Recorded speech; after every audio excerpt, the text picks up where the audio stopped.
So 2 weeks have gone by, well, a little bit more, probably three, and the Josh Allen MVP talk has kind of cooled down a little bit. Not time for a victory lap, not time to gloat about that, because here at Football Unlocked, we are realists. And I want to go into these two games, Tennessee and Kansas City, and explain what happened, because it's very important, and it's pretty much what we were saying before all this, kind of came to fruition. When we had talked about Josh Allen, we said, you don't play zone. You don't play zone. Now, when I talk about don't play zone, you have to look at what the Jets played. They played a stagnant zone. And what I call a stagnant zone is if you think about how your high school football team played zone with the 4 under, 2 deep, and everybody was in the region, all their eyes were on the quarterback, and they just stayed there waiting to react to the ball. That's a stagnant zone. The Jets played this. When the Raiders were in zone, they played it this way. The Rams, when they were in zone, they played it this way. The Dolphins, and when the Raiders played man coverage, they both just couldn't do it.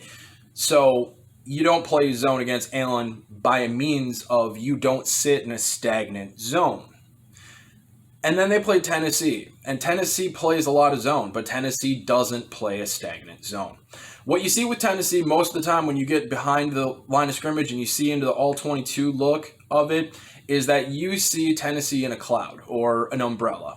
If you're playing Madden, those are your terms for it, so that's what I'll call it. With the cloud, you'll have your 3 high and you'll have your 2 under. It's kind of a cover 2 base and then a 3 high over. And it's going to leave a lot of space in the middle of the field, but that's precisely what Tennessee wants because Rashaan Evans and Jayon Brown are incredibly good at taking that space away. So with Buffalo, they came out in the first half, and I will say this to start off. Buffalo played possibly the worst game I've seen them play in over a year. They were downright sloppy. Their effort level was not up to snuff.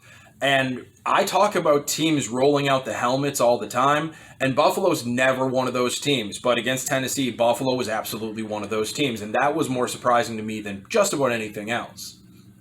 But when you saw this zone that Tennessee played, you saw that the safeties, they kind of defend a region more than they defend their spot. And what I mean by that is they will cheat out towards the route and carry the route through the region. And this closes down windows because if you take away 2 more steps to your left and then 2 more steps to your right as a guy is crossing through your region, now those windows kind of choke off. And with Josh Allen, what he's been able to do is he's been able to see that stagnant zone, see that window, and time it up right there. Against Miami, you saw the over routes, and as soon as they hit the point where they broke, he knew where he could lead them to. With Tennessee, you saw an over and you saw their safeties pinch in and then glide out so that he didn't know exactly when that guy would fully open, which made him come off of his primary chunk play option and made him go through his progressions. And what you saw with Josh Allen in the first half is that he did not get through his progressions promptly. There were 3 throws in the first half and 1 in the early part of the second half where he did have the easy outlet open route where he would have been able to pick up a first down, and he never got around to it. And this is where Josh Allen struggles with his progressions. To beat that zone that is bending with the routes, you need to be able to be an anticipatory thrower. You need to be able to lead your wide receiver and throw them open. And with Josh Allen, it's much easier, and it's a lower grade throw to a soft spot you see staying consistent than it is to throw a player open or anticipate where that opening is going to show up. This forced him off of his primary chunk plays, forced him to go through his progressions, and he was delayed in this. But also something else you saw in the first half is that this started to bother him, and you saw that on the dig plays specifically. Not 2 digs, dig routes. And you saw one to Roberts in the first half, and you saw one to Davis in the second half, where he amped up his throw. He tried to rifle it in there because he didn't know how much cushion he'd have on the front side or how much cushion he'd have on the back side. So as soon as he saw it, he threw it. And what you saw with Allen is that he was late. He was late on that throw, and both of them went to the back high shoulder of the wide receiver. Now, I don't count the Roberts one against Allen as dramatically as it ended up. It ended up as an interception. I expect wide receivers to catch the ball if it hits them in the hands. But you have to acknowledge that the throw to Davis and the throw to Roberts were hard, were behind, and were difficult catches for them to make. There was one more play in the second half where Allen did not get through his progressions in a timely manner and did not find the guy that he was looking for as one of his secondary routes for an easy completion. But at that point in time, it kind of changed. Allen decided to, or at least it showed the appearance of, he pretty much aborted his early progressions. He knew that with the chunk plays down the field, his first looks, his primary looks, that he wasn't going to get it, so he went on immediately to his secondary and check down routes.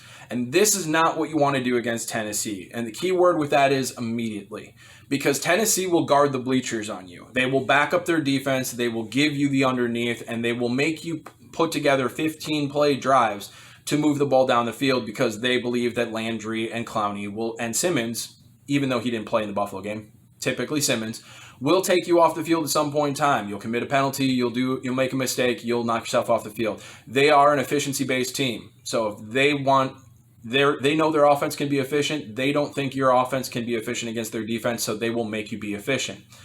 And Allen went towards that efficiency by taking the easier route, but he took it too quickly. And this is something you see with the Titans all the time. If you have the deep routes and you're going to go through your progressions, you want to stay on proper timing through your progressions. And this is where Allen struggles. So to get to that point, he kind of looked off the early routes. And then he found the underneath stuff that was easy and open because that's what Tennessee gives you. And he took it right away. And by taking it right away, you didn't allow the defense chance to stretch. And by letting them have more time and holding the ball a little bit longer, he would allow the Tennessee defense to stretch further down the field, which would make those dump-offs and checkdowns much more effective against a spaced-out defense. But that's not what he did. So Tennessee as a whole, first half, they took away his primary reads and he didn't get through his progressions. Second half, he just aborted his progressions and went to his secondary options, and he took it so soon that Tennessee was able to rally and make for some very long drives for Buffalo to move the ball down the field. But then we have Kansas City, and Kansas City did something completely different because we have talked about Josh Allen, and it's been brought up in the news that Josh Allen and this Dabble offense has a man beater and a zone beater on the field at all times. And Josh Allen had talked about working with Jordan Palmer this offseason to make sure that he was making the right pre-snap read, that he was getting to the man side when he was playing against man, and he was playing the zone side when he was playing against zone. Getting the route that is going to help you succeed. And that's great to have that in the offense until the defense lies to you. And that's what Kansas City did to Buffalo. And I got to tip my cap to Kansas City's defense right now because they put out the right defense against Watson. They put out the right defense versus Lamar. They put out the right defense versus Josh Allen. There's somebody in that defensive side of the ball who has the film capabilities and is pulling through all the stops and just one by one picking off every quarterback in the AFC. So whoever is doing that in Kansas City, tip my cap because the work they're doing is phenomenal. So what they did against Buffalo is they showed a lot of pressure at the line of scrimmage. When you show pressure, what are you getting? You're getting man. And then they bail out of it into zone. So you pick the man side, they bail into zone. Now you're in the zone beat or the man beater against zone, and you're supposed to be on the other side of the field. So Allen has to get to the other side of the field. And that's a delay. And that delay unraveled the whole thing. That's how simple it is. Defenses have this answer, and Kansas City put it on display. Show the pressure, drop out of the pressure. And Allen struggled the entire game until late in the fourth quarter when Kansas City started bailing from their pressure early. And as soon as they started showing that bailout early, Allen went, okay, it's zone beater, 5 plays, 5 for 5, down the field, touchdown. But when they played the mind games with Allen, challenging his ability to process what was going on after the snap and get to the right side of the field, challenging his ability to read the field quickly and promptly and find the right man. All these things struggled. and that allowed the pressure to have more impact against him. So Tennessee, with their cloud zone, they're taking away the primary and forcing Allen into the early checkdowns. Worked. Kansas City giving him the false read on the pre-snap and making him adjust after the snap, which has been something Allen has always struggled in. Worked. And Allen got exposed for two of the flaws that we have been talking about since the beginning of the season. Now, this isn't going to be something that happens every single week. This is going to be something that definitely happens from time to time, and the problem for Buffalo is that two of the best teams in the AFC see it. And the answer that both of these teams challenge the limitations that Allen shows on a week-to-week basis. And there really isn't an answer for Buffalo in regards to this, because if you're going to show pressure and drop into zone, and you're going to give me a look that makes it look like it's man, and you're going to make Allen adjust post-snap, the only option you have left is guess. You have to guess pre-snap, because if he can't do it post-snap in a timely manner, then you have to guess pre-snap. And guessing is no way to go about it. It's not going to be as effective as it would be when he sees it. And you saw it in Kansas City. You saw it just directly in Kansas City. When Sorensen started bailing out early, and I mean before the snap early, Allen was able to key on that, go, okay, it's zone, and then 5 for 5 right down the field. No problem. But when they confused him, when they got him on the wrong side of the field, when they made him work back to the other side of the field to find it, all these little delays that are in Allen's game added up, and it really ground the Buffalo offense to the ground. So there's no reason to kill Josh Allen. There's no reason to panic. There's no victory lap being taken by us or patting ourselves on the back. It's just more evidence of what is really going on.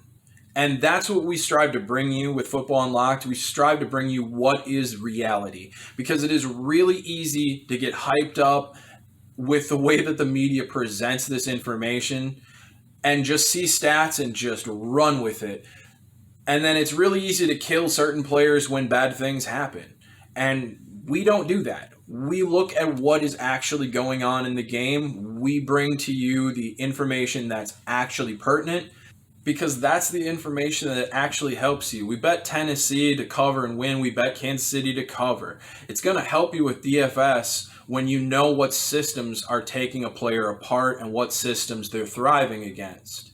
And we've noticed that our gambling videos don't get a ton of views. So, well, at least in comparison to everything else. So we have moved on to Twitter for that. You can find us at Football Unlock there, and you'll be able to find the picks that we have for the week. Last week was a good one. Hopefully there are more good ones to come. And I love you guys. We need you. Stay strong, and I'll see you on the other side.